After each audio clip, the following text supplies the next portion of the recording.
Nā I tuatu I ngā tūru Māori motuhake ki te kaunihera matua hou o Tāmaki Makaurau. Kei te pakanga hoki toropu Torangapū Māori kia whakaritea he tūru Māori ki runga I ngā uepū kuratini o te motu.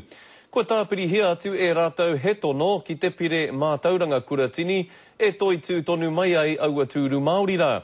Engari aha koa tērā I te ahua nei e kore taua tono e whaihua.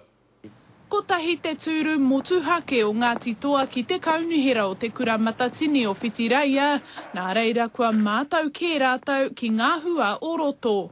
Tino pai rawa tērā ahotanga, kua noho a Ngāti Toa ki te tēpū, ki roto I te kaunihera, kia koro I ngā take, I ngā hiehia, I ngā nawe o Ngāti Toa, kua whaihua hoki e te o aua kōrero. Engari, kaore I te pēnei te waimarie o te katoa, nā reira te tonoa te rōpū Tōrangapū Māori kia whakaurua he wāhanga hou ki te pire mātauranga kuratini e whai tūru motuhake te mana whenua ki ngā kaunihera, engari auare ake. Ko tā mātau, ko te whakatakoto I te whakaaro, kia noho a tiriti me ki, te noho a te Māori I runga I ngā kaunihera.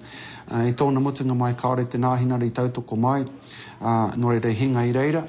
Hei te ahiahina I te pānuitanga whakamutunga mo te pire, aha kua kaore te rōpū Tōrangapū Māori I te tautoko, ko te whakaaro kua whainama ke ana hinara hei whakamana. Ko e tahi o ngā rere kētanga, ko te toko maha ka noho ki runga I ngā kaunihera kuratini, kua taka mai te rua te kau ki te waru, toko whao rātau ka tohua e te minita. Kia au nei he wauarawa, kia whiriwhiri mā tēte o ngā Māori o tātou te iwi Māori e noho ana ki runga I tērā kaunihera. He wauarawa. Kauaua hoki te ara mā te rōpū Tōrangapū Māori, koinei te wātua rua kua turakina tā rātau tono kia whai tūru motuhake te tangata whenua ki ngā kaunihera. Kāti, kaore kore me mōhio rātau I nāia nei, mea hatia. Ka hoki anō, ki te kimi huarahi kia whai reo te ao Māori I runga I ngā kaunihera. Mikey Sherman, Te Karere.